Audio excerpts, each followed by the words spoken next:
뉴스의 깊이를 더하는 시간 뉴스 더하기 김현수입니다.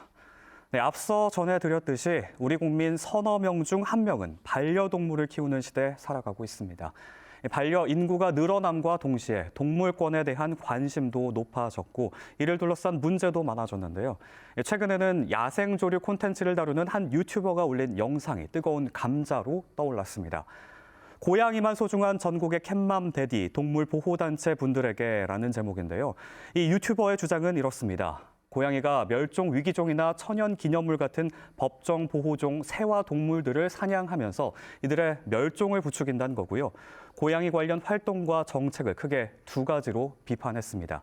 먼저 고양이는 1년에 최대 4번까지 번식이 가능할 정도로 번식력이 강한데 일명 캣맘, 캣데디들이 고양이들에게 제공하는 사료가 고양이들의 번식력을 크게 높인다는 겁니다. 두 번째로 지자체의 고양이 중성화 수술 사업, TNR 사업이 실효성이 없다고 비판했는데요. 현재 중성화 사업 규모는 고양이의 번식 속도를 따라가지 못한다는 주장입니다. 이 유튜버가 결론적으로 제시한 방법, 입양이었는데요. 영상에서는 중성화 사업은 효과 없으니 입양해야 하고 책임지지 못할 거라면 밥도 주지 말라고 하기도 했습니다. 영상이 올라온 직후 관련 단체의 반발이 거셉니다.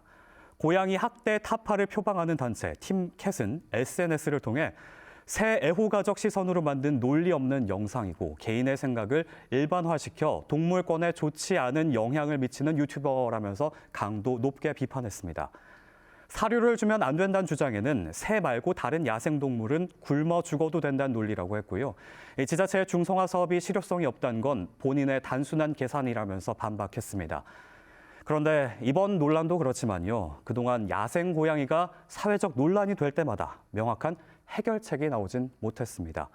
이렇게 서로에게 생채기 내기로 마무리될 때가 많았는데요. 우리나라에선 개체수를 비롯해 고양이를 둘러싼 생태계 등 명확하고 규모 있는 분석이나 조사 결과가 없기 때문입니다.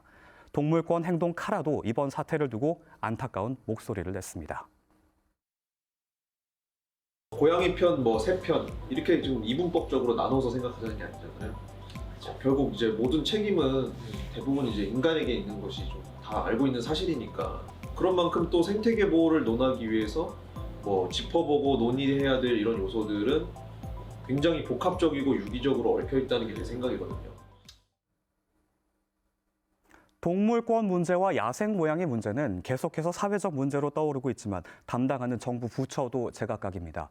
길 고양이는 농림축산식품부, 들 고양이는 환경부가 관리하는데요. 같은 고양이더라도 어디에 사느냐에 따라서 다른 법을 적용받습니다. 시대 변화에 따라서 동물을 통합해서 전담하는 정부 부처가 필요하고 체계적이고 통일된 관련 법이 마련돼야 한다는 주장도 나오고 있고요. 논의해야 할 문제는 산적해 있는 상황이죠. 이 모든 건 사람 때문에 생긴 일.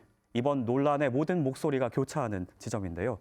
그런데 이 지점을 중심으로 또다시 고양이 편, 새 편, 혹은 또 다른 어떤 동물 편이 같은 목소리를 냈던 사람들의 잣대로 갈갈이 찢어졌다는 사실은 아이러니하지 않을 수 없습니다. 다시 같은 출발점으로 돌아가서 모든 생명이 조화롭게 공존할 수 있는 방법에 함께 머리를 맞댈 순 없을까요? 지금까지 뉴스 더하기였습니다.